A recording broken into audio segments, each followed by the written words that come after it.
good to go. All right. Okay, So we are live on my end. They've been talking a little bit on S-Man's channel, so we are talking about the Electoral College, or at least that's the main focus of the thing. So sorry, what were you yeah. saying before I went live?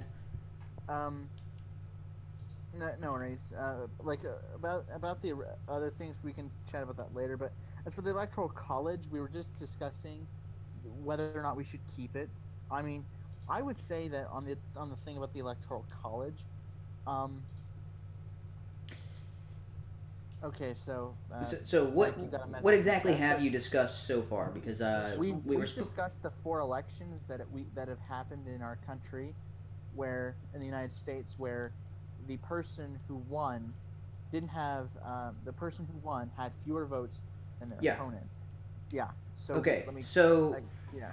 so the basis for the Electoral College, I know most people like Ham will disagree, but Ham's not fucking here, so I don't have to agree with him. But if he were here, I would agree with him 100%. But since he's not here, I get to actually speak my own mind instead of falling in line to bootstep with his ideology. The humane mind has his own mind without the Yeah, hand. go figure that I can actually think and reason for myself without being a liar or a hypocrite or just a plain idiot, who denies science, apparently. Hey, you guys, I want to talk about this later. There's like multiple alternatives to the electoral college, and this is one of them. Yeah. The Nebraska Maine model. All right. Okay. So yeah. So Okay, so the purpose of the Electoral College is to keep the large cities from dictating the way the country goes. Tyranny of the majority. Yes, it's to avoid that. It's to give the rural communities and the smaller states a voice. So because if you think about the foundation of the United States, right? What was the main motto that was chanted? Like when you think of the American Revolution, what motto comes to mind, or at least what phrase, right? It's no taxation without representation, right? Representation. Right. That's exactly what you would see if every election was determined by Chicago, New York, Los Angeles, and like what maybe. Well, I don't think Detroit anymore because their population is declining. But Bernie Sanders would be president. Yeah, well, if the major cities were because those are big population hubs, right? The majority of people live in like the top 4 or 5 cities in the United States. If votes were determined by popularity alone, they would always be Democrat. We would always have Democratic presidents because if you look at the largest populations in the United States, where do they always vote? It's predominantly Democratic.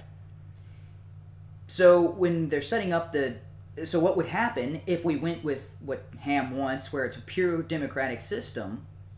You would have these smaller states, like their vote doesn't count. Their vote doesn't matter because their population is small. So all of these smaller states would be like, well, screw your system. Every time we vote, our vote doesn't matter. You guys do whatever you want, and we foot the bill. And we're not represented in Congress. We're not represented in the presidency. We don't have a say in how the government is run. We're out. You have a second civil war. That's what would happen if we didn't have an electoral college, because an electoral college balances out the large cities. Because look at large cities. Look how they vote. Large cities, unilateral. Maybe that's unilateral is not the right word there. Nearly universally vote Democratic. There's Oklahoma City. How large is Oklahoma City? Like, what's the population of? I don't know. It's probably like maybe a couple million. I'll Google it. Yeah, you can look this up. Look up most major cities vote Democratic. It's very rare that a large city does not vote Democratic. All right. There's one election. Not even a million. 638,306. Yeah, not a lot. Yeah. So it's still a city, but it's not So I live in the Tri-Cities in Washington, and that's a really small town, and that's 300,000. So it's half the size of Oklahoma City. It's not.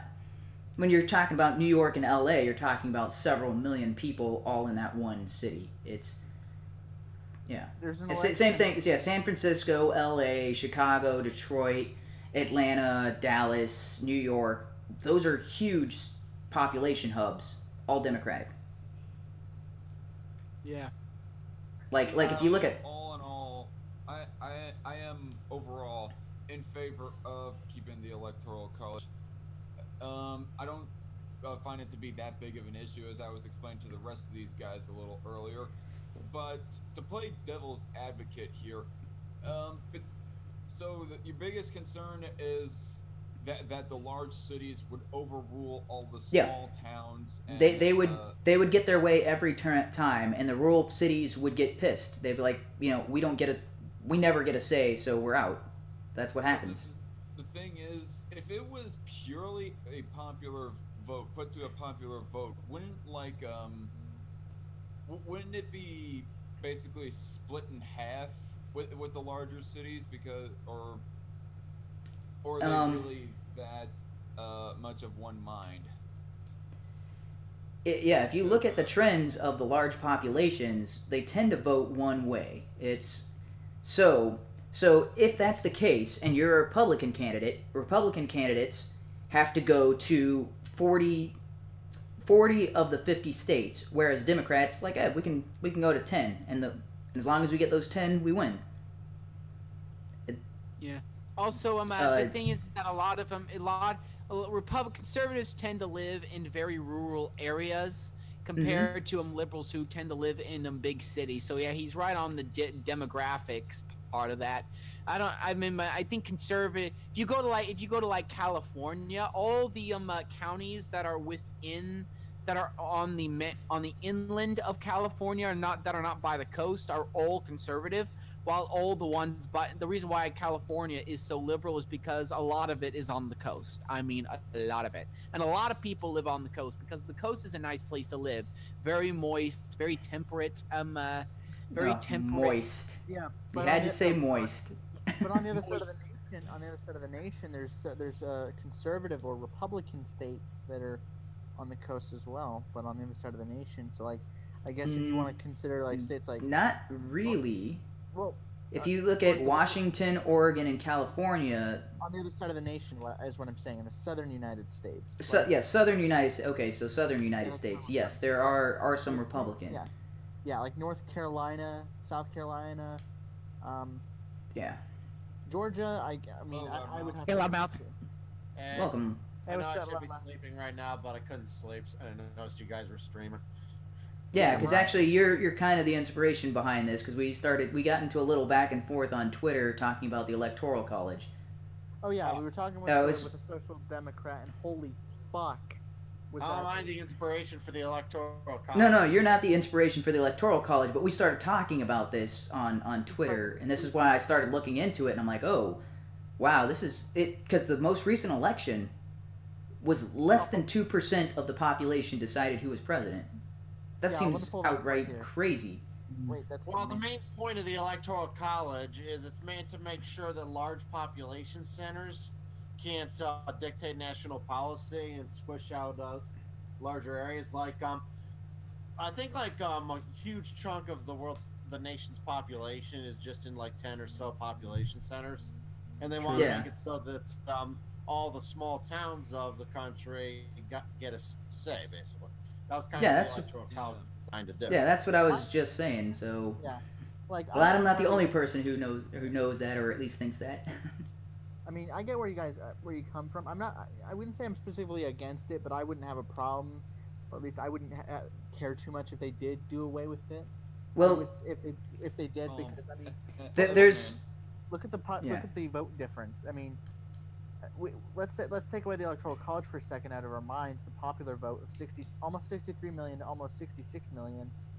It's like it was pretty close, and it's like obviously if so they wouldn't have been underrepresented since considering that a lot of people in this election didn't vote. It was only 60, and a lot of people tend not to vote in these elections, which is ridiculous. That's another part of our election system that doesn't make sense. So you're like, this many people didn't even vote, and you're like, why doesn't that count as a hey, leave me the fuck alone vote? But no, they don't count the non-votes as votes for anything. Yeah.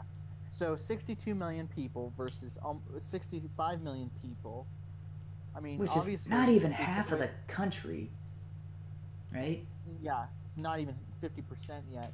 But essentially, if the Electoral College wasn't a thing, Hillary Clinton would be in office right now, and who knows what would happen. But either way, I mean, a lot of people said that they thought, you know what, screw, like a lot of people I talked to, they seemed a little irrational about it. They say, yo, fuck the electoral college, you know. And it was like, initially my reaction was, well, I get where they come from, the pro electoral college side. I mean, I do get where the Oh. anti come from, where they'd say, you know, so if you guys vote, basically what they're saying, Yeah, I'm trying to sound okay. artistic here, is they're saying that, so more people voted for this one candidate, but the candidate that didn't get as many votes still gets in just because of some electoral votes who decided to go with him.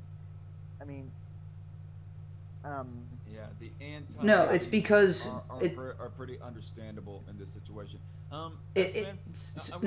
So what you're saying is incorrect. Well, So that's what Hillary Clinton won the popular vote over the entire country, but those extra 3 million were in states that had already voted for her.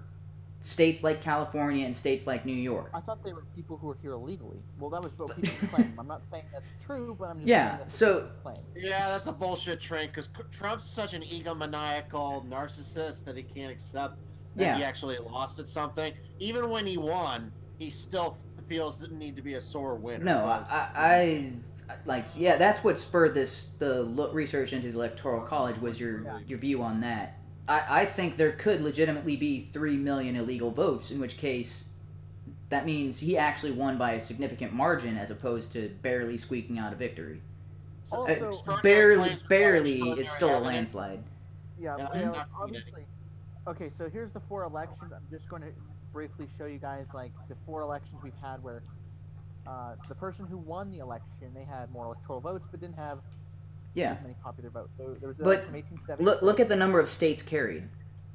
That it's Okay, you said something inaccurate about electoral votes. I just wanted to point that out because it's the number of states carried. You said that because somebody in the Electoral College voted the other way. Oh no, I was. That's not what I was like. What I was saying was I was quoting what people would say to me at the time. And Oh, things like, yeah. their attitude. So yeah. Okay, but gotcha. So it wasn't you were saying it. You were saying this is what people were telling you. Gotcha. Okay. Yeah, because I was like, well, what's the electoral college? Why are you guys like having such a hate Hey, on it? you guys, can I show you guys real fast a alternative to the Electoral College? Sure. this Let me is- just stop presenting so I can present it on you. Okay. Right. All right. All right. Is it? Oh, thanks. The main Nebraska model is basically, rather than a winner-take-all system, it uses a congressional system. yes. It explains it right here. Since electors are awarded to each state based on the number of House seats plus the number of Senate seats, always 2, the congressional district method allocated 1 electoral vote to each congressional district. The winner of each district is awarded 1 electoral vote, and the winner of the statewide vote is then awarded the state's remaining 2 electoral votes. So basically, to break it Yeah. down, there's 1 electoral vote for every single county in a state. However, the state, whoever wins the majority votes in one state gets 1 more electoral vote. So Yeah. it's a Yeah, that's not in addition, or that's not a. That doesn't. That's still part of the Electoral College. That's just a better way of doing it. So that way, Hillary Clinton won California. She gets all. Was it 55 votes that California has? I don't know. It's. Or can I say something? Actually, there were some that I was wanting to ask S-Man very quickly. I've been holding in my Go mind. ahead. Yeah. For a It- bit. I recall, like on Twitter a few months back, on Curious Cat, you were asked the question of what would you do to change the world, and then you said disband the Electoral College.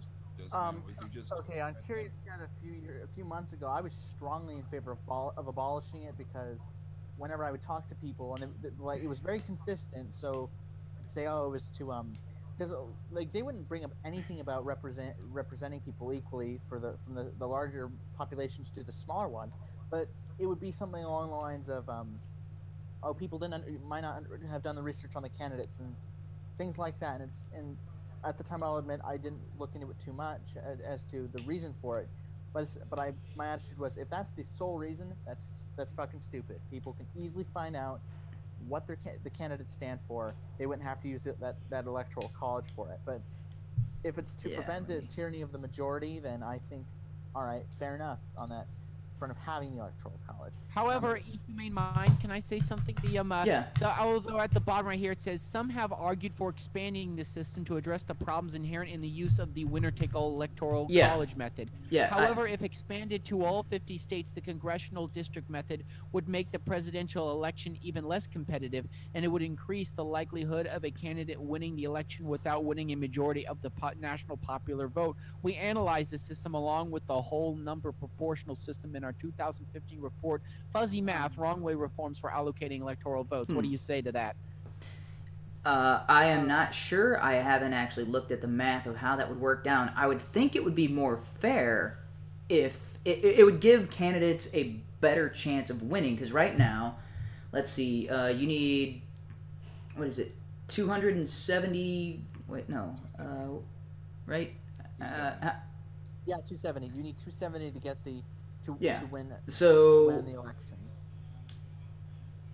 Oh, dang it, this small map is not showing me the full numbers. Okay, so if you get California, Texas, Florida, New York, if you get all of the states with the large number of votes, in the double digits, then you sweep the election, and then the other guy doesn't even have a chance. And that's what 1, 2, 3, 4, 5, 6, 7, 8, 9, 10, 11. On the Hangout. But yeah, it's about 15 states. Yeah. You win 15 states, you win for all 50 states. That to me seems stupid. Honestly, I can't link the Curious Cat post because it's been months back. Right. I didn't even save it or 2, anything. 3, because 4, I'm like, you 5. had to do some digging then, because that was it was months ago. I barely remember that. Because that would be. All right, so yeah. 91, 101, 111, Colton 131, of the stream. 147. The electoral college is he says it's the N word. I won't say it because I don't want to get a fucking strike. 67, 176. I remember when I scared Aspie that one time because he said the N word repeatedly on the end of Zach's stream, and I'm like, Aspie, the stream hadn't ended yet. He almost pissed himself. It's so fucking funny. 205. I would have loved to see Owen McDonald's reaction if he heard that soundbite. 236. No, I know what he would say if you said it, Zach. He would quote you verbatim. He would say, "Zach Edwards, you racist." 264. That would be a break in his long daily schedule, calling everyone a transphobe. Yeah, just calling everybody a bigot of some kind. Yeah, I know. You're all transphobic. So that's What's so funny about a woman with a penis? 4, 5, 6, 7, 8, 9, 10, That's a 11, classic 12, phrase 13, right there. 14, 15. Yes, I actually have a clip of where Lonely Wolf and Colt Ham team up on making fun of Hillary Anyway, Clinton. you could win the presidential election by winning 17 states. The way it's set up right now, if you win 17 states, you win the nomination. At minimum. At minimum, you can win with 17 states. But it is better to win as many as you can. Obviously. Yeah, it's better to win as many as you can. If you get 17 states, all the states with a large population and thus a large amount of votes, you win the election. That's the entire purpose of the Electoral College, is that you have to win more states in total than your opponent. That makes sense. Okay, so throughout history, there's been different times of how many votes were needed. Mm-hmm. For instance, it was lower. You would have to get at least. But since we had a smaller population, in 1888 for the first election, where the person who had more electoral votes and they won more, they carried more states. If you look at the map, Washington, Montana, all of those northern states are grayed out. Yeah, they weren't states at the time yet. Yeah, they didn't count as having a vote in the presidency. So similar to the way Puerto Rico doesn't count today, even though it's controlled by the United States. Yes. Yeah, and so this was the first election where this happened. Holy crap! California had 8 votes at the time. That's ridiculous. Yeah, Indiana had. Illinois. Yep, and Illinois had 22. New York had 36, which that's the most for any state at the time. And so this was the first election where the Electoral College handed it off to someone who had fewer popular votes than his opponent. But he carried more states total. Yeah. As for the trying to go back, and then in the 1876 election, this happened with Rutherford B. Hayes. Oh wait, that's the same one I was on. Yeah, that's the one you were just on. There was a different. Yeah, I'm trying to find the other one because I know there's 4. There was 4 where this happened. Maybe it's the one to the right. Did you accidentally pull up 2 of the same? I probably did because that's just how I fucking am. Yeah, this one I think we get the idea. Then this one was probably the most controversial before the 2016 election with George W. Bush and Al Gore. Because it was extremely close. Yes, I don't know. This may be the closest one, but I don't know if it is. But yeah, the Green Party, like other third-party options, did get a lot of votes at the time, especially the Green Party. So Bush carried 30, Gore carried 20, and this was how close it got. And then for the, I was going to bring up some elections where it was a landslide. What's funny about that vote, right? Because Bush won, he had 271, right? Go back to that page. So 271 votes. So he just barely crossed that threshold to a guaranteed presidency. One state flipped the other way, right? If Idaho had gone to Al Gore instead of Bush, right? Mm-hmm. That's 4 votes. Bush would have carried 29 states. And Gore would have won with 21 states plus D.C. That is just bizarre. That makes absolutely no sense to me. The number of the popular vote would have stayed relatively the same. Maybe it would have been different by a couple 100,000 or so. Yeah. But that's to me, that's the entire reason for the Electoral College. I would say that out of curiosity, so you voted for Bush in 2000, and you regretted that since? No, I voted for him in 2004. Oh, who'd you vote for in 2000? I couldn't vote in 2000. I turned 18 in 2000. Yeah, I turned 2000 in 2003. Or sorry, I turned 18 in 2003. I didn't turn 2000. So, hey, HUMANE, you're going by your real name and your YouTube channel? No, I am in the process of transitioning channels because YouTube won't let me separate my professional email from my YouTube channel. HUMANE, it's 2018. We accept you. Your channel transition will be successful. But okay, so and then in 2008, you didn't vote at all, right? Yes, 2008, I did not vote. I said I hate both of these candidates. I didn't know of a good third party. Apparently, Bob Barr was the Libertarian candidate at the time. Didn't impress me, so there was a congressional party or something along those lines, or maybe it was a constitutional party. Sorry, yeah, constitutional party. But I agreed with a lot of their policies and their principles, but I forget who their candidate was. But I read over his history, and I'm just not gonna vote.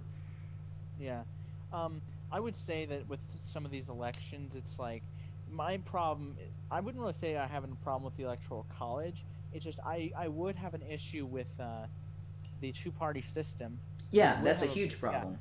Yeah. And an issue with the third-party options getting excluded from the debates and all this other shit where they have no chance to compete. So when one person, I think it was Sargon in his video, Answers for Libertarians, he's like, the United States has a thriving libertarian party. It's like, no, they fucking don't. Thriving is less than 2% of the vote in its entire history, and it's been around for decades.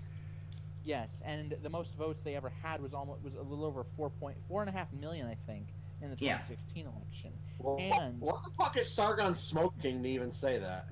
Yeah, in 2016, someone made a video called "Questions for."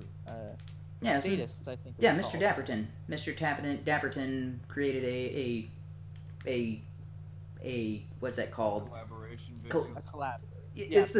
Whatever. It's where it's a one person asks one question and then somebody else asks another question. It's not just a collab. There's a name for that format, right? It's almost BuzzFeed-esque, but I don't think that that's the actual name of that format. But you know, it's similar to the one that we did for socialism, but ours was much more crappy. I feel like my questions were okay. JJ's were a little spastic. Well, there was a lot of repeated questions. The audios were all off, but the ones that Mr. Dapperton put together with a bunch of people, and Lauren Southern was on there. That guy T was on there. It had a lot more power behind it. Either I thought about doing a second one where we actually will show each other our questions, so we don't ask repeats. Yeah. Because I'd probably go over foreign policy and shit like that. Because a lot of the socialists read our foreign policy apparently, like the Bible, which. Okay, more power to you. Which maybe, because that's my thing. If someone does not have a non-interventionist foreign policy, I probably will not vote for them. I was arguing with your boy, Secular Hawk, HUMANe, who's like, you're on the regressive right, and I'm like, well, you can go. It's like, you know what? The social democrat, he can go and he can lick the left testicle Bernie Sanders. Wait, that's really a dude? Yes, it's a dude. Apparently, why? Hawk is a dude. Why did you guys think that was a girl? Why did you assume his gender? You can fuck off, Owen McDonald. No, essentially what happened was, from what I had listened to the videos of Secular Hawk, the voice was so high-pitched, I'm like, holy fucking shit. Maybe for Christmas I'll get Secular Hawk. Is Secular Hawk like a little kid or something like that? Or no, Probably he's the 15. same thing that Naked Ape has going on. Like Secular Hawk is like 15 years old. Okay. Well, then it's okay. It's understandable why he's a fucking moron. But essentially, he's a social democrat, but apparently, like, usually the left hates intervention, but he's on the left himself. You know what? It's weird. They don't hate intervention. Well, they want to intervene and intervene and intervene. You know, unless it's the nice, friendly Muslim countries that are, you know, war torn, and they want to intervene everywhere else except for there. And then it's how dare you? You're just doing it for oil. And I'm like, those poor Muslims, leave them alone. And you're like, really? Secular Hawk denied that we were. I think denied we were in war for. It's for humanitarian reasons, not. Not for oil reasons. All right. But we're getting off topic here, so let's. Yeah. We'll save foreign policy for another stream. Yeah, maybe I don't know, maybe next one. But yeah. All right, let's get back on the topic of the Electoral College. Yeah, so let me find the other election. The 2016 election. This one, a lot of people, like over 3 million people, signed to have it abolished, but it went nowhere. So, yeah. I think one of the big reasons why I was like on the fence as to whether I was for or against the Electoral College around the general election, the time of the general election, is because I was really considering on voting for Gary Johnson. Ultimately, I voted for Evan McMullin, but my concern was that the Electoral College prevents. I felt like it prevented third-party candidates from ever even standing a chance because. The way it is that pretty much the majority of people in each appropriate state has their mind made up on which party they want to go for. You have a whole bunch of Republican and Democrat Party loyalists, which is maybe. I think that's a problem with our party system rather than the Electoral College itself. But go ahead. But then, as I go searching more and more around Evan McMullin, I found something called I can't remember what it was called, a contested election, something where no party has 270 electoral votes, and then if nobody has 270, then the top 3 people who have electoral votes get chosen by Congress, the House of Representatives, of who becomes president. And I was so confident that Evan McMullin was going to be chosen by the Republican House Representatives. I mean, I might have been a little bit overconfident. I wasn't thinking that the Republican Party was going to be that loyal to Donald Trump. Like if Trump had gotten 268 and Hillary had gotten 204 and McMullin had gotten 14 or 15 or whatever, in the 20s or underneath 100, I still don't think he has a chance of being picked by Congress. I think they would go with the candidates that got over 200. Okay, At the time, I also thought that Trump was a Hillary plant. Yeah, I remember seeing that video. I thought it was pretty funny. All right, so here's the I was wrong. This was the first time, the first election wow. where someone had someone had more votes electorally. They carried more states, but they didn't have as many votes. Or What is EC and HR? Wait, I'm trying to find. Oh, in Electoral College in House of Representatives? Wait, let me go back to the page where I first found this. Because it said Donald Trump was the 5th election, but I only knew of 4 off the top of my head. So, I think John Adams actually John Quincy Adams. Yeah, he lost the popular vote or something. Wait, this doesn't make sense. Okay, I'll just read this. Okay, in the 1824 presidential election was the first election in American history in which the popular vote mattered, as 18 states chose presidential electors by popular vote in 1824. 6 states still left the choice up to their state legislatures. When the final votes were tallied in those 18 states, Andrew Jackson polled 152,901 votes to John Quincy Adams' 114,023. Henry Clay won 47,000, and William H. Crawford won 46,000.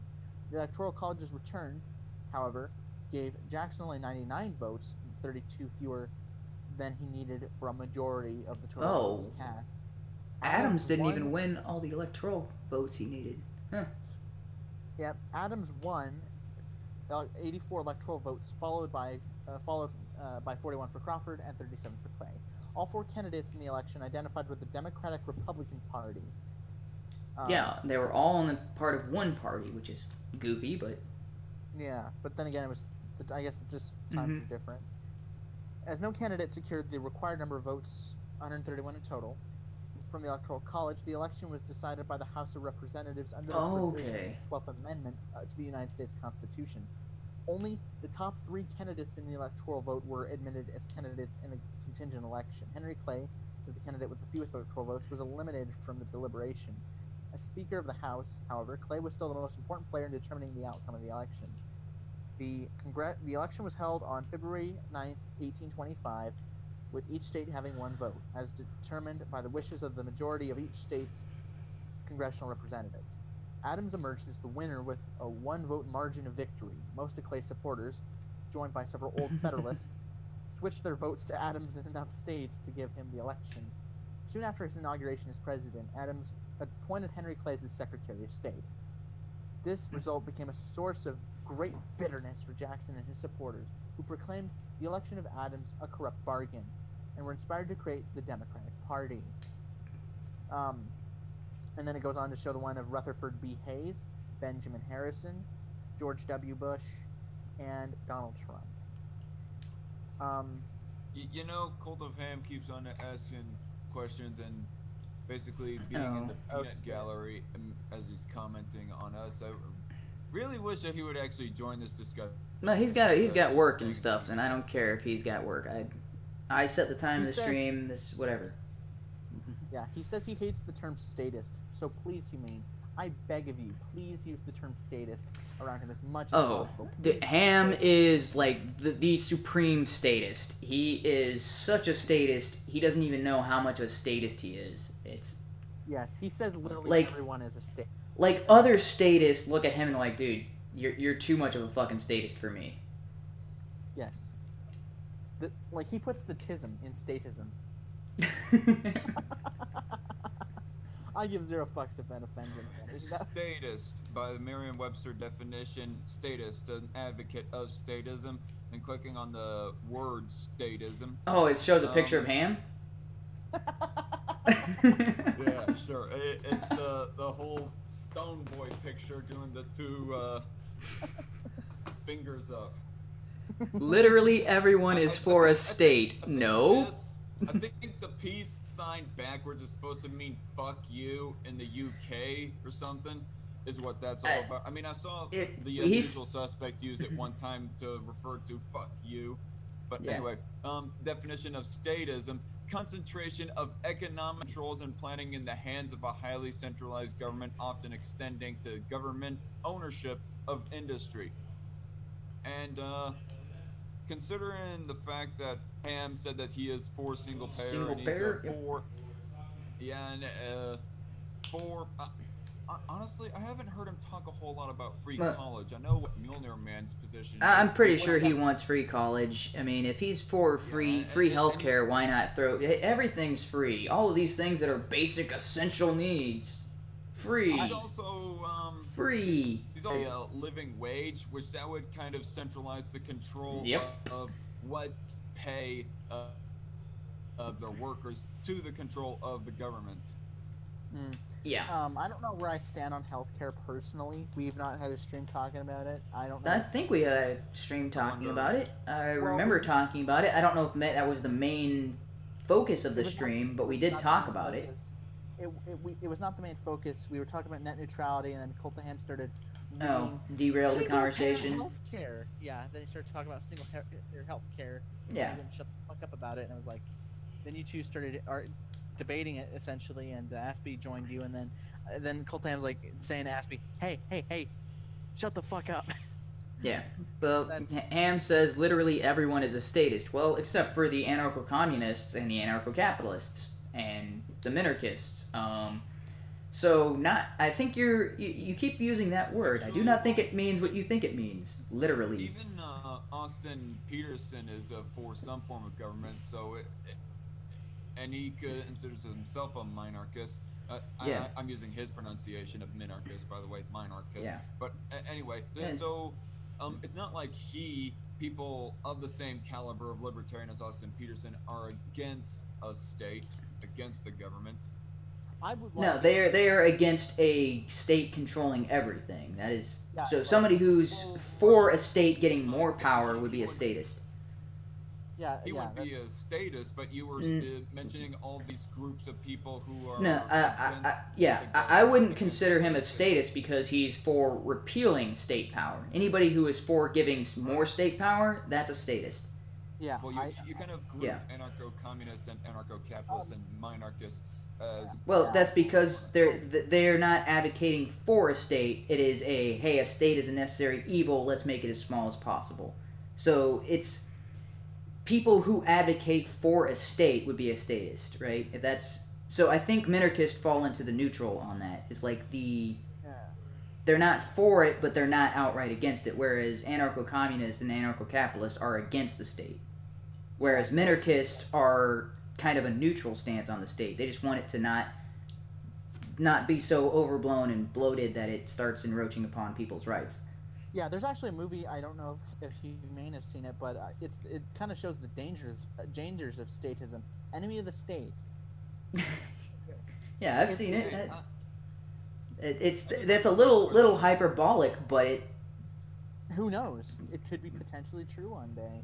I mean, with all the spying that they've shown that the NSA is doing, right? Didn't you see, like, this was the Vault 9 WikiLeaks, where they're talking about there are CIA programs where they can hack into your smart TVs and spy on you, and they can listen into your conversations, and they found all of these vulnerabilities inside your smartphones, inside your electronics, where they could tap in and spy on you, and even the manufacturers of those products didn't know about these flaws in their system. They didn't know about these security vulnerabilities. They're supposed to be informed of, hey, your product has a security vulnerability, people can use this to spy on people can use this to blackmail it. So they're supposed to report these to the manufacturers so that way the manufacturers can fix the flaws. What the CIA did is like, no, we're going to exploit these and we're going to use them for our own personal gain. And so a lot of these spy techniques they've been using for forever, and it was only because WikiLeaks exposed it, but it's not quite the same level as enemy of the state. But this is just what we know for sure the CIA was doing. If that's what we know for sure, it's very plausible that they're using spy satellites to track people, and this is just maybe Vault 9 releases were just the surface of it. Yeah. Yeah, and this was something I was Of course, bring up yeah. earlier. Anything beyond that would be speculation, though. So So I mean, the NSA is listening right now, and that's why I'm just saying, NSA. Anything else is just speculation that you're evil and you're spying on me jerking off to porn.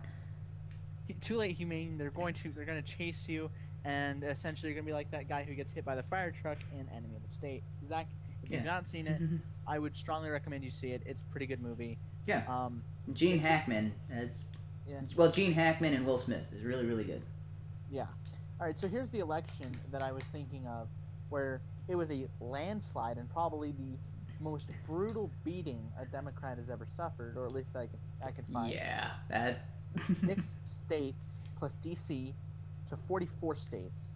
Ronald Reagan had more popular votes, and the percentage was in. Yeah, but look at the popular votes, right?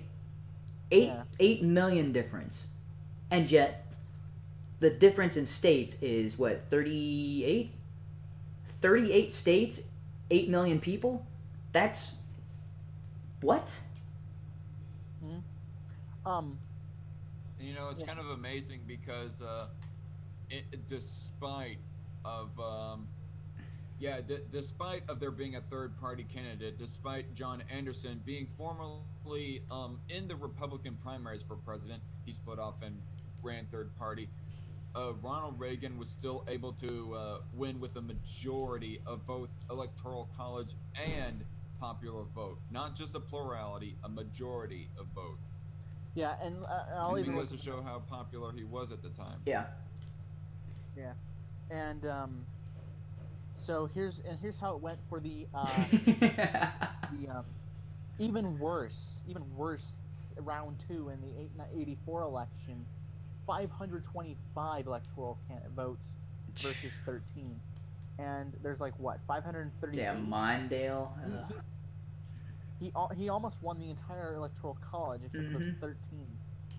Mondale won only 1 state and DC, so this is even worse. Yeah. And Reagan won almost all 50 states. He had the most votes compared to him. There's a almost 17 million difference. I mean, I don't know what you guys think of Ronald Reagan. I'm actually reading up on the guy to see if his Reaganomics are a good idea, but we're still alive, we're still here, so as long as the president can keep us all alive, they at least did one thing right. All right, if you're looking up Reaganomics, I would not use Wikipedia as a good source, because when you look that up, there's actually a quote in there that says, if you think about tax cuts, Ronald Reagan wasn't that great because he cut taxes by, I think it's like 11% or something like that, but Bill Clinton cut taxes by 15% or something. It's something, I don't remember the exact numbers, but something like that. Bill Clinton did cut the military budget by quite a bit. No, sorry. It's not a tax cut. He's talking, it said Ronald Reagan raised taxes by 15%, but Bill Clinton only raised taxes by 9%. It fails to mention that Ronald Reagan also cut taxes by 30%. And you're like, wait a minute. So he cut taxes by 30% and then raised it by 15%. So he effectively cut taxes in his entire term by 15%. Bill Clinton didn't do any tax cuts and just raised taxes. And they're saying that Bill Clinton was better on taxes than Ronald Reagan. And I'm like, and it was a quote from Paul Krugman. I wrote into Wikipedia and pointed out this error, and they never fixed that. They never. As for this election, wait a minute. Sorry, I was paying too much attention to the Twitter chat. What were you guys? Were you saying that Paul Krugman was saying? Yeah, Paul Krugman. Even better on tax. Paul Krugman was. Reagan? Paul Krugman states emphatically that Bill Clinton was better on taxes than Ronald Reagan. And you're like, but Ronald Reagan cut them and then raised them a little bit. Bill Clinton just raised them. He never cut any. Like when you take a negative number and you add it to a positive number. Even when he raised them, he did not raise them a whole lot. Like his presidency still cut taxes overall. His entire 8 years, taxes were lower than when he started. Bill Clinton? No, Reagan. Bill Clinton. No. I was referring to Bill Clinton earlier when I said he did not raise taxes a whole lot. He still raised them. It was still a decreased income taxes across the board. Mm-hmm. Although I think for the very bottom, the very bottom, the very bottom income tax bracket. I think he might have raised it by 1 percentage point, but that was it. But Yeah, yeah, in but other smaller areas, he increased taxes to help make up for people keeping more of their yeah, money of their end of workday pay, yeah. basically. But what I'm saying is the overall outcome of his presidency was lower taxes over his 8-year term. There was taxes were lowered. So when he started, taxes were one number. When he left office, taxes were lower than when he started. Bill Clinton did not lower taxes. Taxes increased in his presidency. So is a negative number better than a positive number when it comes to taxes or whatever and how much they're taking of your money? In my mind, a negative number is better. But Paul Krugman, a Nobel Prize winning economist, apparently knows better and is like, oh, no, Bill Clinton didn't raise taxes as much as Ronald Reagan. And you're like, in what world? Yeah, well, Yeah. we've moved on from talking about electoral college to talking about taxes again. Yeah, and, no worries. But yeah, back on, Well, back yeah. on, yeah. Okay, so I'll tell you this. Okay, so in Okay. 1988, George H.W. Bush became the last president to have over 400 electoral votes. Mhm. He carried 40 states. Michael Dukakis carried 10 plus D.C. He had 41 million votes to H.W. Bush's 48.8 million votes. He became the first vice-sitting president to be elected since Martin Van Buren in 1836. And yeah, it's true. No candidate since 1984 has managed to equal or surpass his share of the electoral vote, of the popular vote or the electoral vote.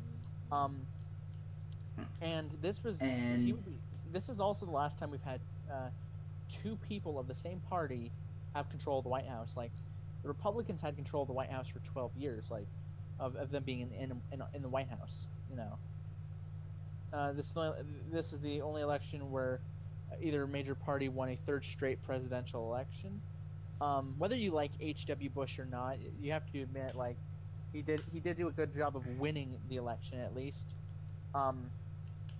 Yeah. And then after that, it's I'm gonna see about 1992 because he was defeated in 1992. Yep. And I do get why, because he alienated the conservatives a lot because he broke the promise of No new taxes. no raising taxes. Read my lips. No new taxes. Oh, except for all of the new taxes. All of those. Just ignore those. What specific taxes was it that he raised? Did he raise income taxes? I mean, I cannot get a beat on that. I think the better question is which taxes didn't he raise? As far as I know, I think he raised pretty much every type of tax under his administration. Which is, and his greatest strength was foreign policy, which no one cared about because nobody cared because they were getting taxed out the ass. Yeah, and Soviet Union had collapsed, and it was relatively peaceful climate in the Middle East after the defeat of Iraq in the Gulf War, which has probably been, I don't know, there's probably been no other time around. Well, the other thing is Ross Perot. Look how many votes he ended up getting. If all of those had gone to Bush, Bush would have won, or might have won. I don't know. And look how many states he carried, and look how many electoral votes he had. 0, but he still got 20 million votes. Yeah. So I'm not certain because it could be the case where let's see, that would have given H.W. Bush if all of those votes had gone to Bush, that would have been around almost 60 million votes, but maybe he would have only had 20 electoral college. So I don't know. It's a little hard to tell. It's hard to tell because the percentages or the population vote isn't broken down by state in this that little sidebar. Oh, let's look at it. Okay, yeah, it was Clinton and Bush since the biggest third party guy didn't get any. Yeah. Blue Notes won by Clinton Gore and by Bush Quayle as the red states, obviously. Oh, there's actually specific articles of each and every state. There's Kansas, which obviously voted Republican, so did my state. They've mostly voted Republican. But then again, like people... So, yeah, it's possible that had Ross Perot not done as well as he had done, that Bush would have won. Or if Ross Perot had dropped out completely, that Bush would have won. But I don't think that that's actually what would have happened.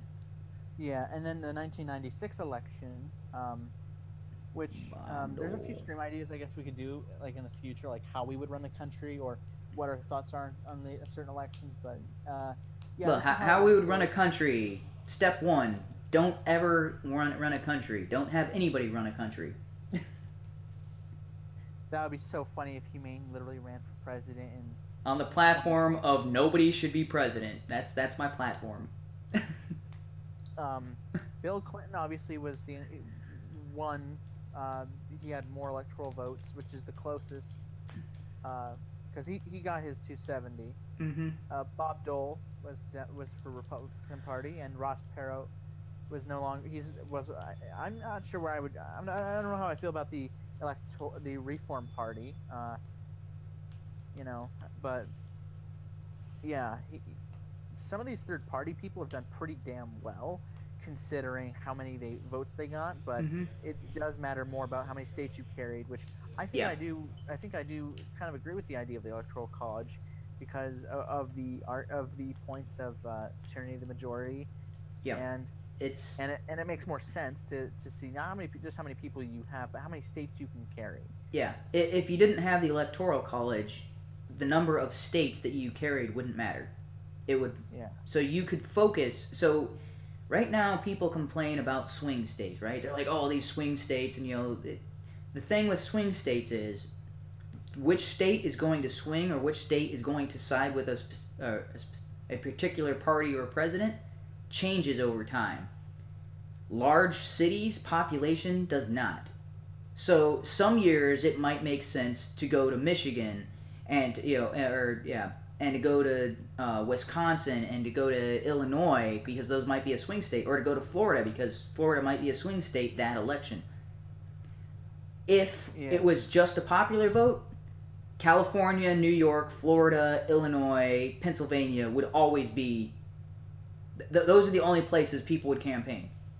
They would pick those 5 states or maybe 6 states or whatever, and that's the only places people would campaign.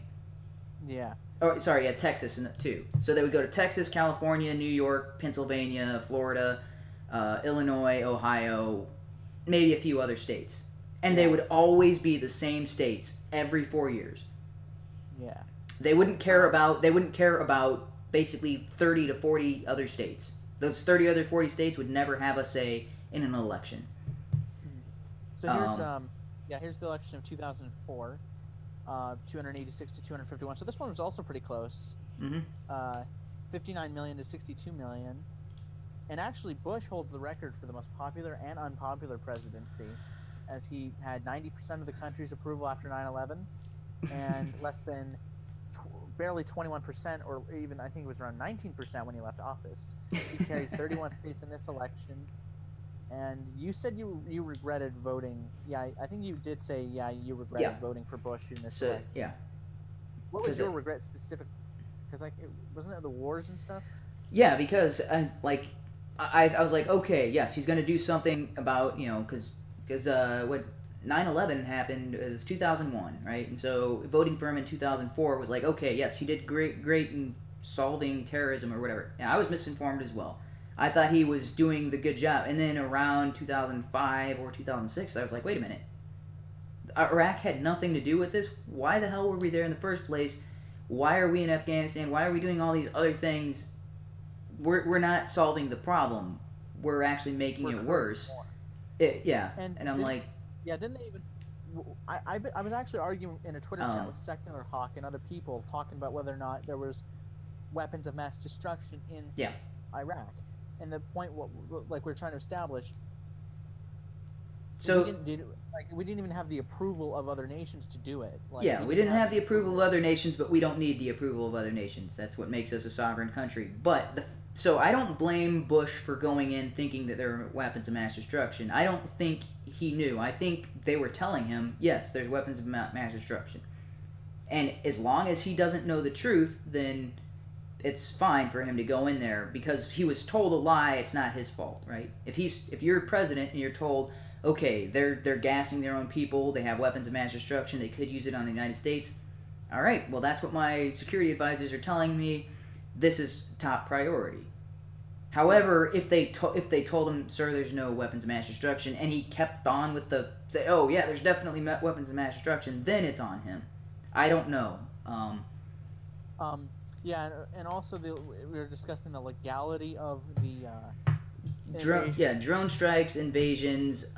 There's another huge thing that happened under Bush was the Patriot Act, which that is something I was like, really, we're gonna erode the freedom of the citizens to not be to not have their properties searched without a warrant. We're gonna take that away. It's like that's there for a reason. It's too yeah. But well, that be damned. We gotta sacrifice freedom for security. It's Yep. And in this election of the 2008 election, which a lot of funnily enough, I do remember when I was like 7 years old at the time of this election, almost 8 when Obama was inaugurated. I'd ask a teacher, "Who are you voting for?" Because I didn't know any better, and she said Obama. A lot of the teachers would say Obama. Only one I think said McCain, but I didn't know who the fuck he was, so it didn't matter. But yeah, I mean, from Obama, he has like almost 70 million votes, and so he had the most votes in the 21st century elections. And this is the highest by any presidential candidate. 365 votes. Oh, can you scroll up a little bit to show voter turnout? Scroll up a little bit. There's a thing at the top. 58%. 58% turnout. If you scroll back to the other pages, they're normally like 50 and 52. I think one of them was up to 53. Right? Let's see. 84. I'm gonna have to close a few of these probably. Yeah, they're loading really, really slow. All right. 53%. So 53% of the 84 election. Yeah. So that's the number of people who could have voted that actually voted. Yeah. So during the Obama election, 58. I think that is the highest voter turnout we've ever had. And that's depressing to think about. Yeah. That there was another 40% that could have voted but didn't. You know. Yeah, but their vote doesn't count. Because if you think about it, look at the breakdown. So Obama had 52% of 60% of the vote. So really, he had about 30% of the actual vote. That means 41.8% of the people decided they didn't want a fucking president. But their vote doesn't count. They either don't want a president or they don't care who's president. So I think we should force our elections like, okay, nobody gets to get the actual nomination unless they have 51% or more than 50% of the actual eligible voter numbers. So if that was the case and neither of them breached the majority and there's still 42 people, so if there's 41.8, one of those two candidates would have to get 42% in order to become president. Yeah, but and that's just me. Here's how it was in 2012. I think I don't know who you voted for in 2012. Wasn't it Gary Johnson? No. 2012. I voted Johnson. Yes.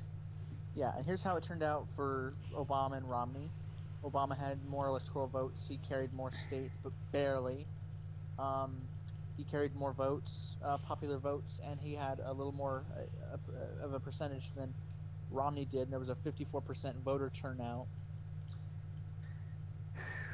And it was during 2012 that I found out about Ron Paul and started my whole investigation into the Libertarian Party to begin with, and into Austrian economics, since that's what led me to vote for Gary Johnson.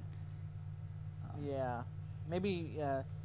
I think this year for videos I'll just talk about like religion and economics, because I've been arguing about the legitimacy of like anarcho-communism and whether or not it's an oxymoron with people. Okay, for this election, and holy hell, HUMANE, it's funny when they're like arguing that the workers could just band together, and it's like they're acting like a state, they're acting like a government. If it quacks like a duck and it sits like a duck, imagine my shock when we find out it's a duck. Yeah. Well, that's what they say about ANCAP. It's like, well, you want judicial systems and law enforcement and all this sort of thing. That's exactly what a state does. And I'm like, well, a state does infringe upon people's rights, which in an anarcho-capitalist system, nothing can. Like, because a private citizen cannot infringe upon another person's right, a group of private citizens likewise can't infringe upon people's rights. A state can, because a state has a monopoly on force. Under anarcho-capitalism, there is no monopoly on force. Yeah. It's free competition of force. So there is no one institution that can encroach upon people's natural rights. If one entity tries to do that, everybody else who wants to protect their own rights will rise up against that one entity. That seems natural, right? If you think it's like, hey, if I let them in charge and I let them take away my rights, that they're gonna take away everybody else's rights. So hey, let's get together. Let's stop this people from taking away our rights. Problem solved. That should.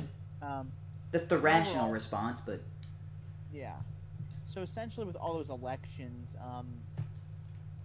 so yeah, okay. So Zach voted for Evan McMullen. I'm sadly too young to vote because I don't know. But I definitely know that I'm probably going to vote Libertarian in the 2020 election. If Kanye West gets I think he's an independent. But if he gets anywhere near the White House, I will gladly vote for Trump. So 2020's election is going to be Donald Trump versus Oprah Winfrey, Dwayne Johnson, Kanye West, and Austin Peterson, and possibly Adam Kokesh. That's gonna be a fucking. There's gonna be the craziest election ever. It's gonna be like celebrity. It's presidential election celebrity edition. Did you mention Dwayne Johnson? Yeah, Dwayne Johnson. Yeah, hey, Dwayne Johnson and Oprah Winfrey. You know what's funny about the left when they complain about Trump running? Oh, he's a celebrity. He's a celebrity with no prior political and military experience. He's not the right celebrity. Donald Trump is a very unique presidential candidate. So this is something somebody pointed out to me a few years ago. But look back at every president we've ever had. They fall under a few categories.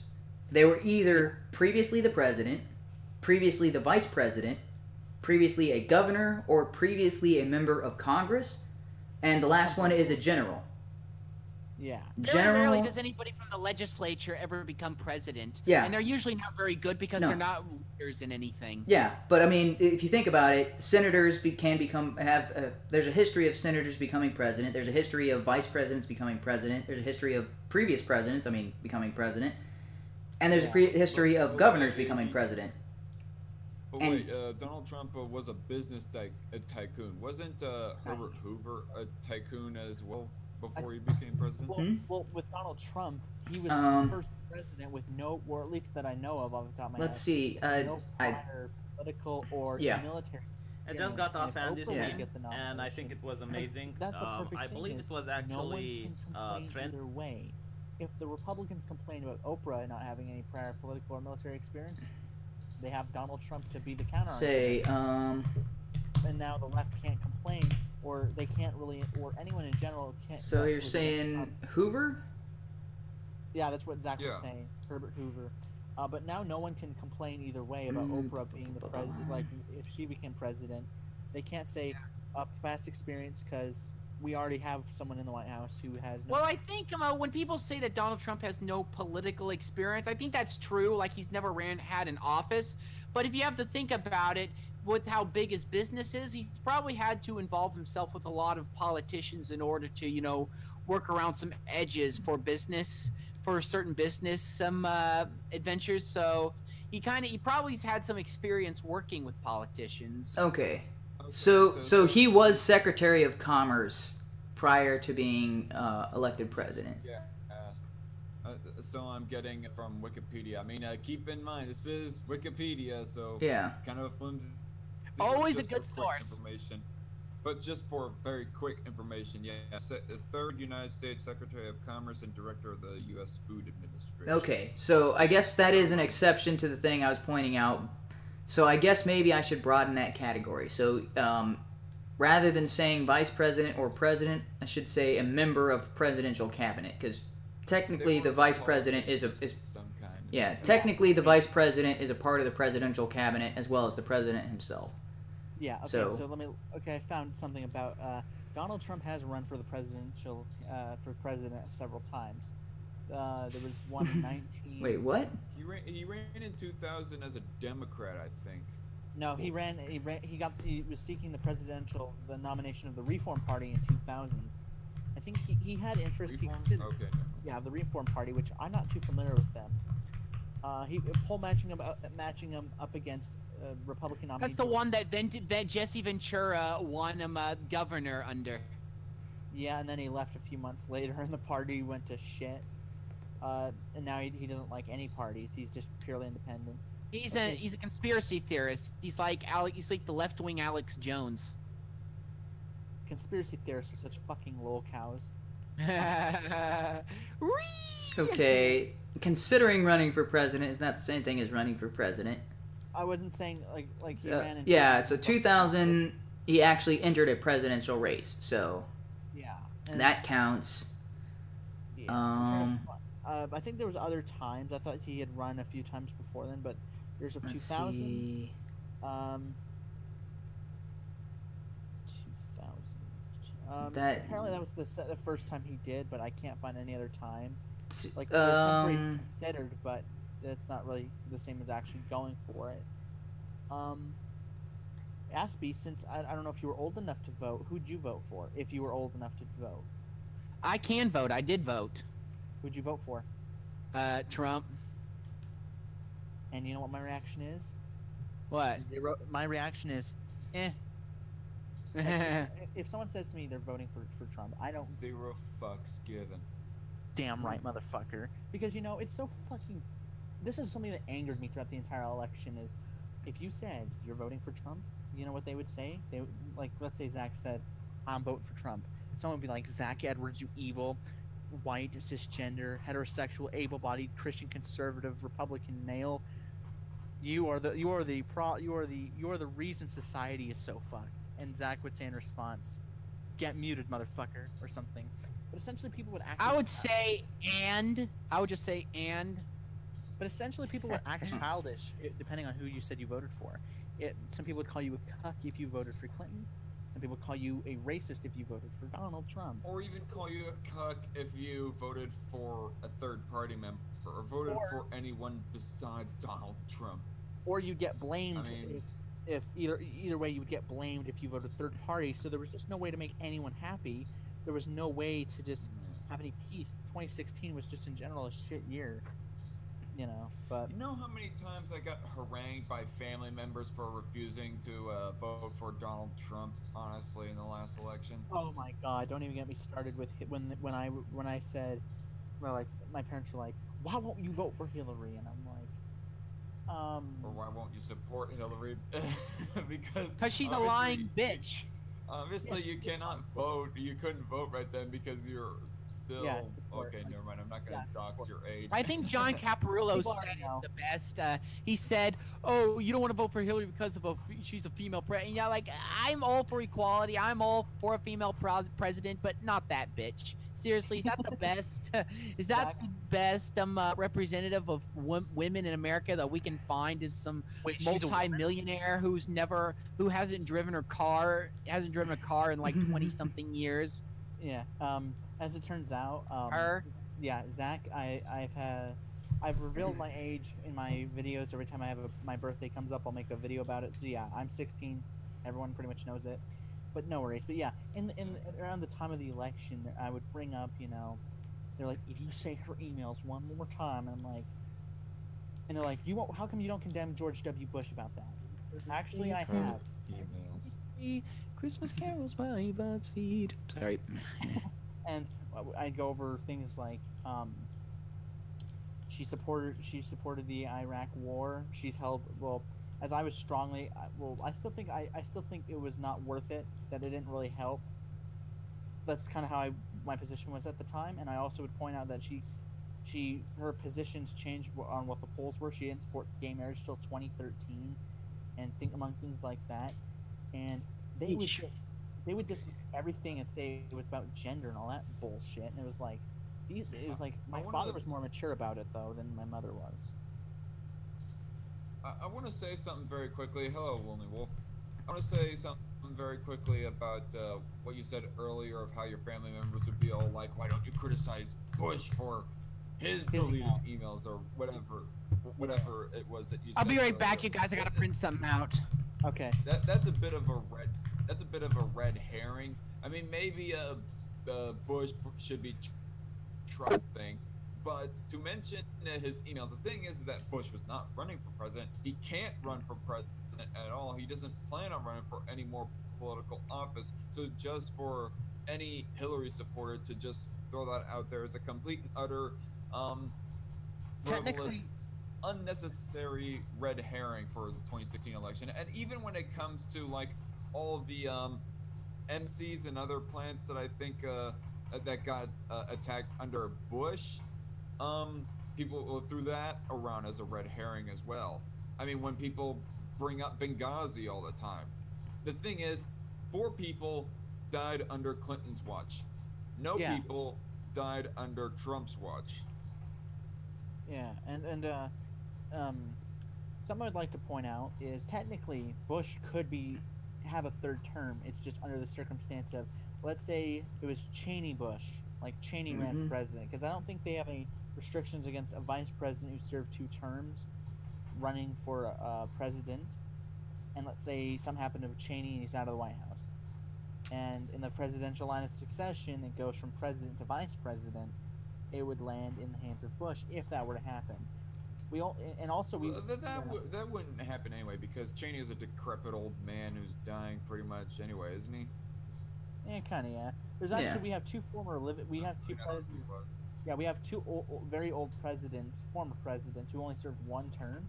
So if they could legally run again, but they're pretty old and they probably wouldn't even live very long in their administration if they lived to that. I think it's president.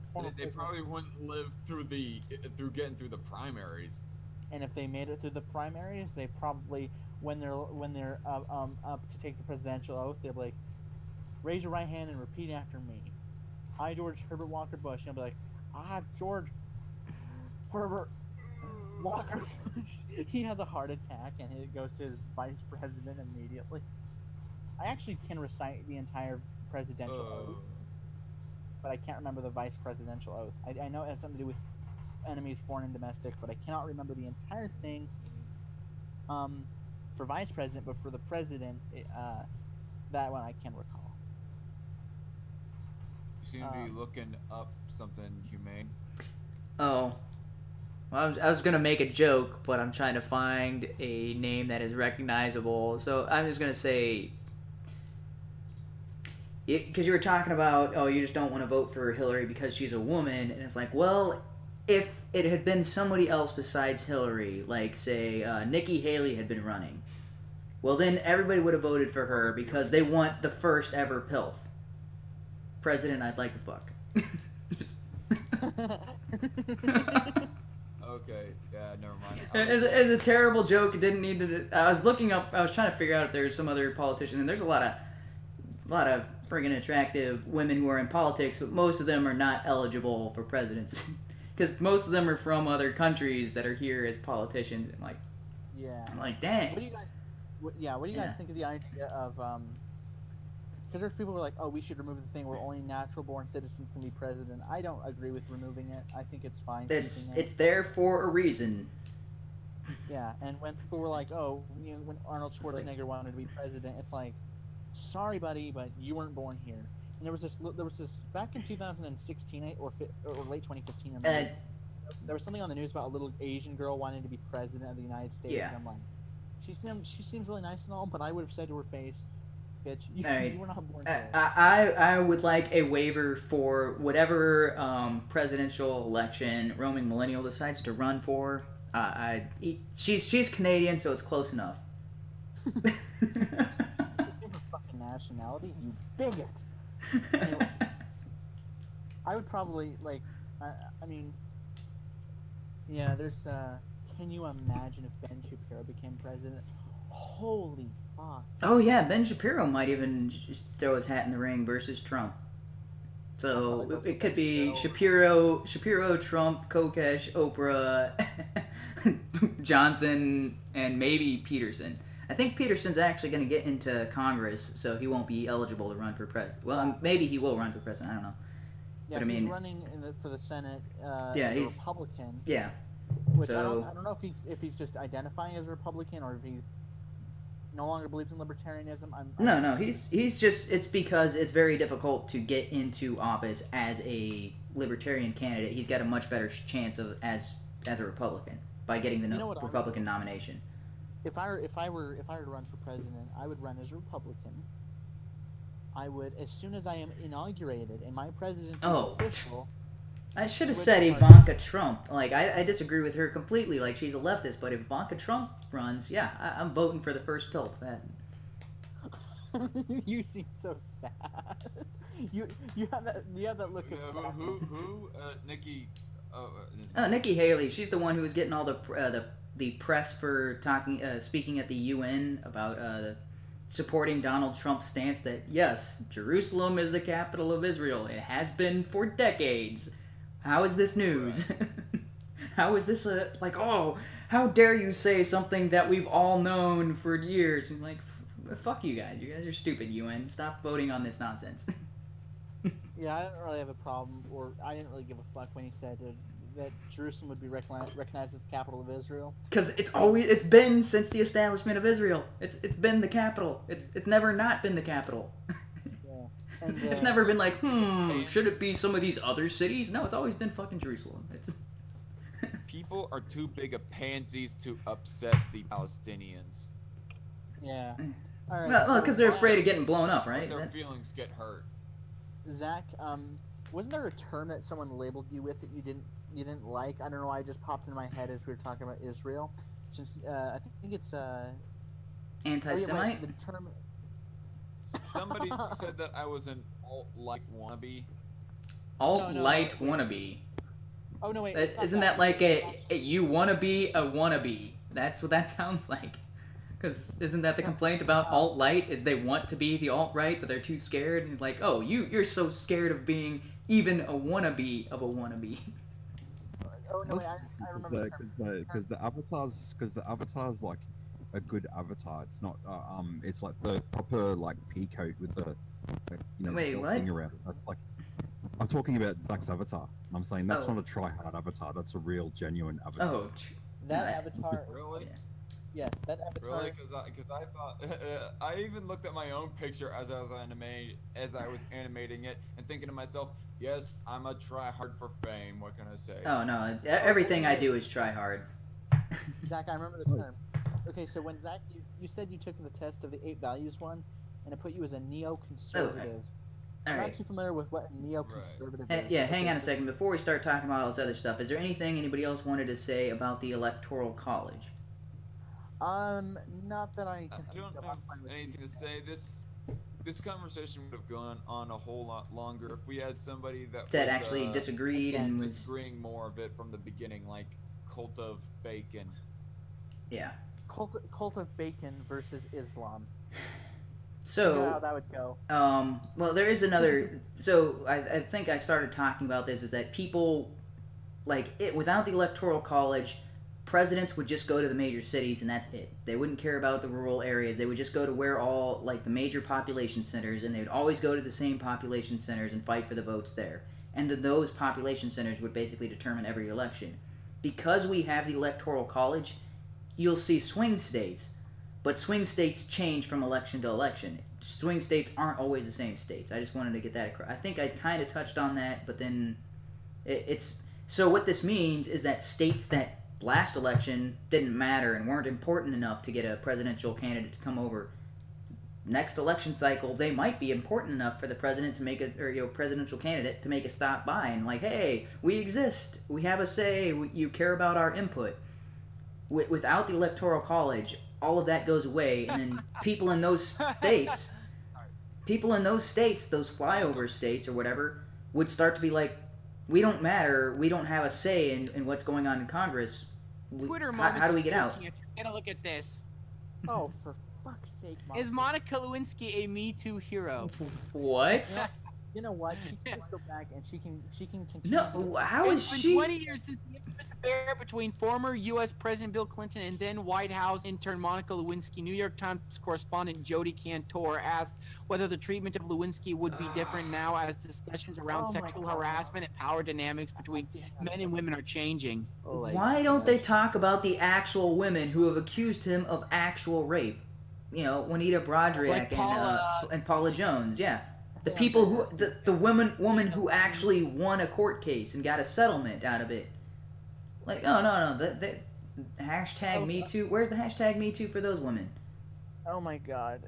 I'm just gonna say this. Yeah, most millennial women I know regard Monica Lewinsky as a feminist hero. I'm so upset by how baby boomer and Gen X feminists slut-shamed and bullied her 20 years ago. It was the Democrats who did it, you stupid. She did it willingly, and she wasn't gonna say jack about it. So her Linda Tripp recorded her talking about it and released that to media. This is what I don't get. A hero for what? She didn't blow the whistle. Yeah, that's a pun. Yep. And more importantly, she insisted. She definitely blew the whistle. Yeah, she said she wasn't a victim. Yeah, she insists she was no victim. She willingly entered into an affair with him, yet women ignore that consistently. Women make choices. Women do have I know feminists. What are you talking about, Aspie? What are you talking about? Women are incapable of making their own decisions. That's why feminists need to stick up for them. And you know what's funny? You guys heard of Flow Rider, right? Oh god. Baby, blow my whistle, baby, whistle, baby. Here we go. And essentially, this is exactly why, like, Me Too movement. Well, if it's a whistle, that means you need to see a doctor because you've got holes in your penis. essentially, she definitely she was the commander in chief of Slick Willie. That's actually a nickname. Yeah. Slick Willie. It's because he's a fucking slimy bastard. Anyway. Watch this. Oh no, ma'am. That's no, ma'am is M-A-M-A. Let him fucking slide. Alright. Mark Levin likes to occasionally refer to Bill Clinton as BJ Bill Jefferson Clinton. Oh yeah. So adult implication right there, and he likes to call Dick Durbin Little Dick Durbin. Yeah. So when you guys get older and you start having kids, do not name your kids Bill. It's just the name is tainted. Not even William. Nope. The name is forever tainted. When I looked up Bill Clinton on Wikipedia, apparently his last name Clinton was not something he was born with. It was Blythe. Fucking weird, honestly. Yeah. I, William Jefferson Clinton, do solemnly swear that I will faithfully execute the office of President of the United States. All right. And will, to the best of my ability, preserve, protect. We've gone on for an hour and a half, which is what I've tried to do in previous streams, but this time we don't have anybody adamantly against the topic at hand, so... Oh, no, ma'am. She definitely blew the whistle on Clinton, if you know what I mean. Winky face. M-A-A-M is ma'am. Yeah. I think Lonely Wolf was trying to say something. M-A-apostrophe-A-M. M-A-apostrophe-A-M is ma'am. Alright, what were you going to say, Wolf? Yeah, no, you should have put the eggplant emoji in, and plus Judge Judy for Democrats. Judge Judy. Judge. Wait, Judge Judy would actually. No, she's not running, but she should run, is what Wolf is saying. No, she's like my. This is. I'm trying to make it a thing. Like. Oh, she's she's the candidate you want to see run, dude. I want to see Jerry Springer run. I mean, Jerry Springer, Oprah. Let's put Tyra Banks in there. Rosie O'Donnell, Donald Trump, and The Rock. Dude, that would the best presidential campaign ever. When Zach's old enough, he should. Just nothing but celebrities. Yes. Well, it's celebrities and like talk show hosts. Wolf, we're all apparently drowning you out. Go ahead, Wolf. Yeah, no, like Oprah, what's she gonna do? Like it's like she's like shoving cars out of it. What you get a car, everyone gets a car. That's gonna be the whole. Yeah, that's her platform. And you get free stuff, and you get free stuff, and you get free stuff. Where's all this free stuff coming from? It's coming from you, and it's coming from you, and it's coming from you. Yeah. And you get to pay for it, and you get to pay for it. I know. I mean, Judge Judy, it'll just be like I don't know. I'll be wearing like the blue shirt that just says, "Only Judy can judge me." What did he say? If Lonely Wolf were to be not Lonely Wolf, if Zach were to run for president, that would be funny. Imagine if all the big time YouTubers ran for president of the United States, like they were born in the U.S. and everything. Oh man. President Sargon or President Sargon of a god. It would be so fucking cringy. Okay, so our country would be fucked. All right, what do you think we should talk about for next week? Because we've got a couple of topics lined up. I can pull those. President. What the fuck? Shut the fuck up. Lonely Wolf could assassinate a president. All right, let's see. Next week, maybe we could try and talk about like how would we, if we could be president of the United States, how would we do it in our personal opinion? Okay. Or foreign policy. So I argue with Secular Hawk about it. So if I ran the U.S. Yeah. Make memes great again. Damn right. Make avatars great again is what Zach would be running on. Okay, so we should also and so I looking at what Aspie was talking about with the split system, like those states that don't give all the electoral votes, I think that would be a more fair system. I don't know, like I'd have to look in to see what they were talking about with if every state ran like that, would that make it more fair or less fair? I think logically I would think that that's more fair. Wait. I'm sorry. Wait. I'll read it. Pensacola Women's March bans pussy hats because they are transphobic. Son of a bitch! That's what people were saying. Yeah, people were making jokes about that at the Women's March, and now they're like, oh, now it's legit. It's become you can't parody anything anymore. Hey, HUMANe, your headset is transphobic because it doesn't represent trans men with that little microphone on the end of it. You need to check your goddamn privilege. Yeah, this is penis envy right here. I mean, so okay, so can't they just invent their own fucking beanies if they don't want to wear the pussy one because they think it's transphobic or something? They can have a dick on their head. I know what you're talking about. They're not smart enough to come up with their own thing. They have to ban what other people make. Yeah, no, make a big hat. Like make a fucking rooster hat for a cock or something. I will make one for Aspie. I will make a bunch of hats for Aspie. What's so funny about a woman with a penis hat?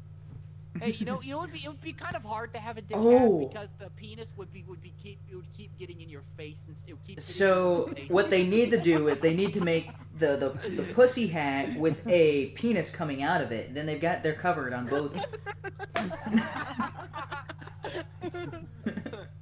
What about like instead of it could be a rooster? Like instead of the little ball at the top, that's just like it's just a penis and two balls. maybe it could be a rooster hat. Like a rooster hat, so the cats, they can the women with the vaginas, women with penis. Or if they're talking about a pussy hat, like it's cat ears or whatever, well then they put a rooster on top and then they're covered, right? So it's a cat, rooster and a cat. And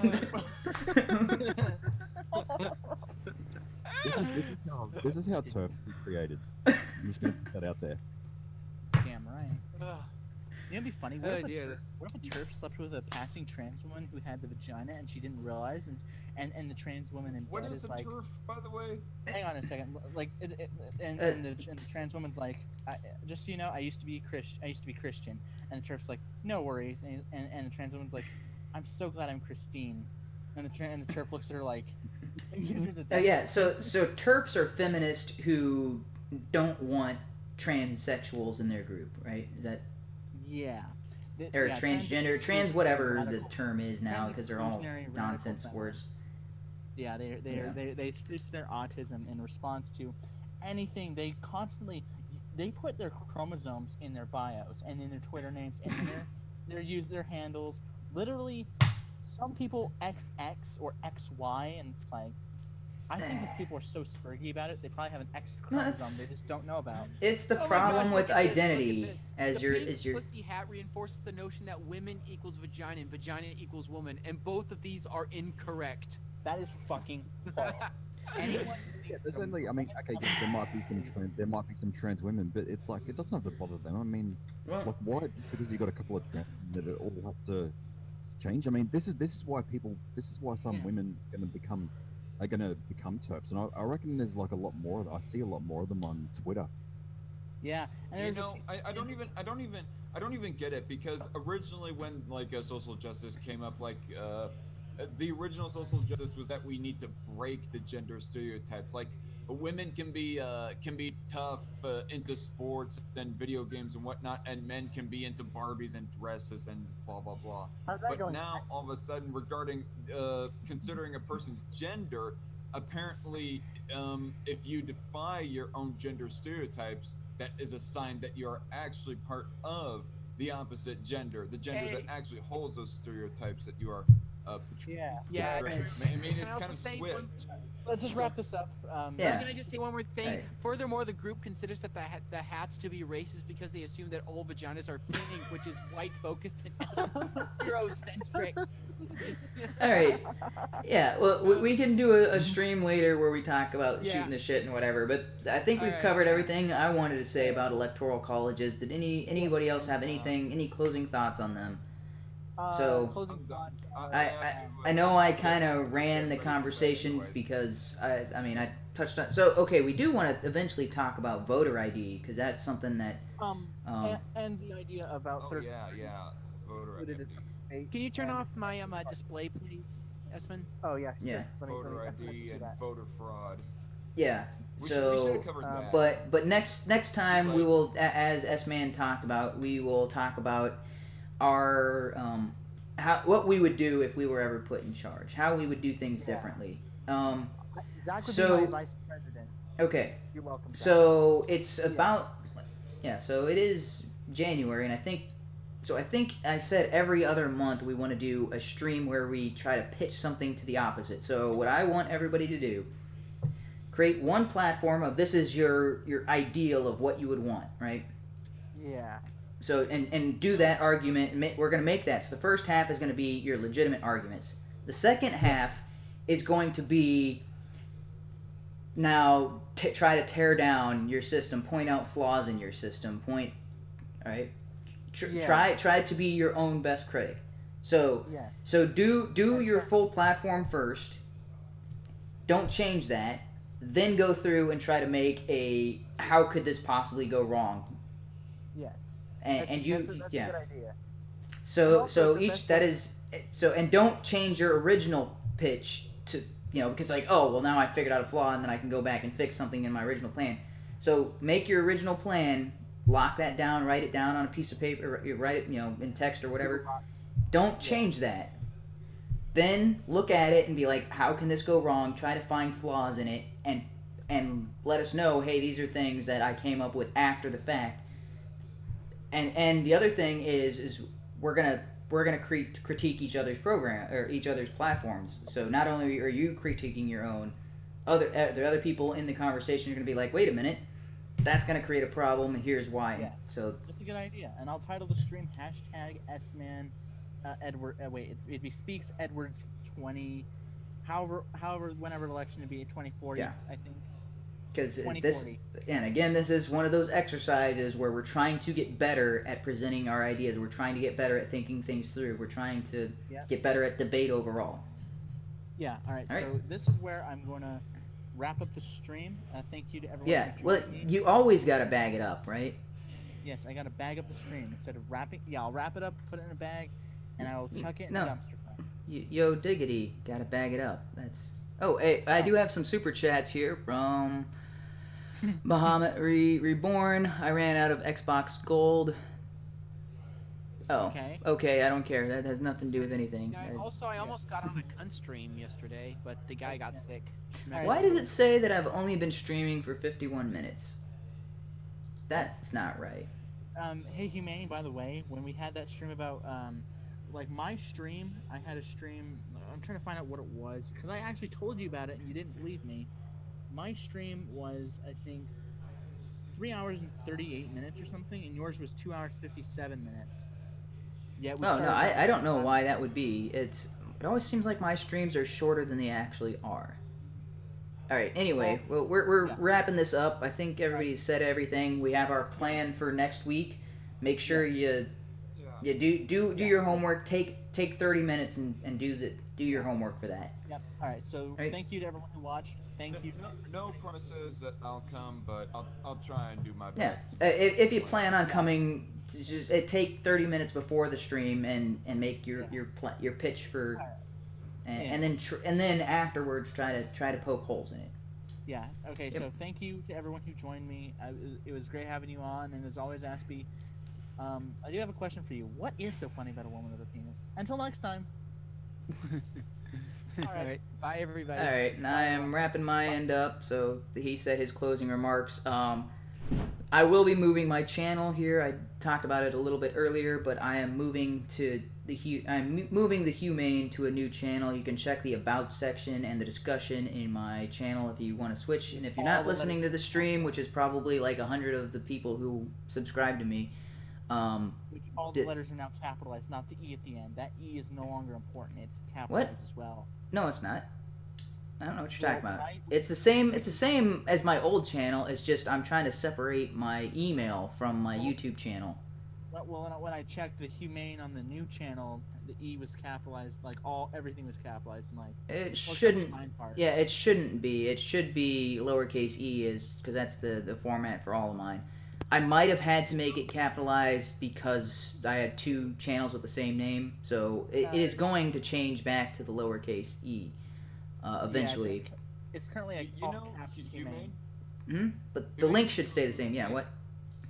You need to make like more response videos or something that really make waves because. No, I need to do that, but that's really time consuming. Views. I know. There's because I'm actually planning on debunking a video from the Young Turks on libertarianism, and I don't know. I was gonna ask Zach if he wanted to do a collab with that. I am still currently working on my doxing / AIU video, so that is still in the works. And holy crap, dude, this is ridiculous because I've got about 5 hours worth of video. That's other people's content that I gotta try to cram into like a 30-minute to 45-minute video.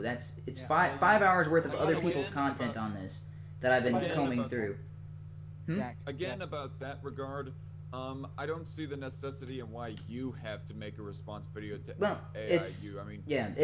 I have to. Like a red herring, a distraction. That bearing was. Well, I said I would, so I said I would, and I'm working on that. Well, you do you. Yeah. Just I don't really see the necessity in it. I mean, what can you say that's already been exactly because I'm not someone who was in part of it. I was not somebody who was literally affected when most of these other people were. So I'm just somebody reporting and pointing people to where this happened.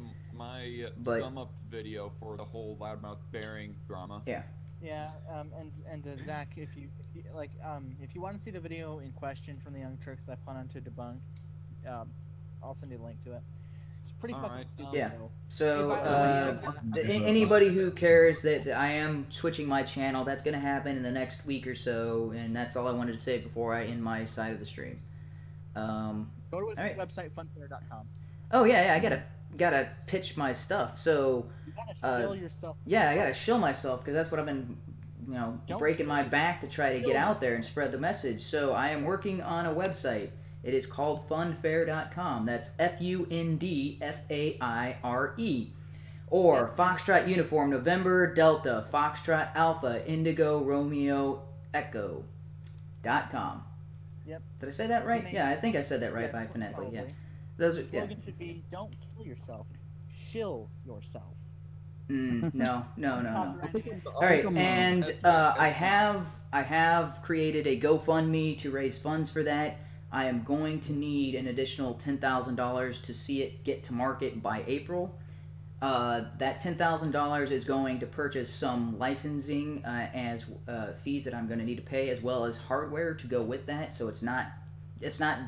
So the application's already being built.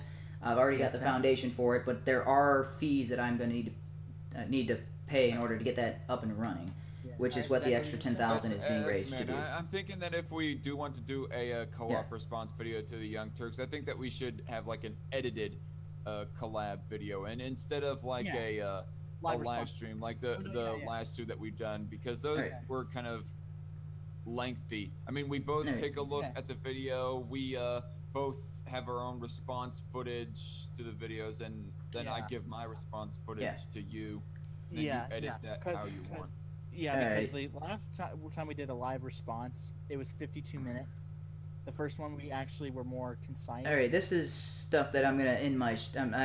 This is kind of unimportant to the stream. This is stuff that you talk about off the air. So I'm just gonna end my say one last thing. So if you want to check out the GoFundMe, you can. It's all over my Twitter, or you can send me a DM or whatever, and I'll get you in touch with that. But I'm gonna end my stream. Thanks for hanging out. Sign up and subscribe to my new channel and all of that stuff.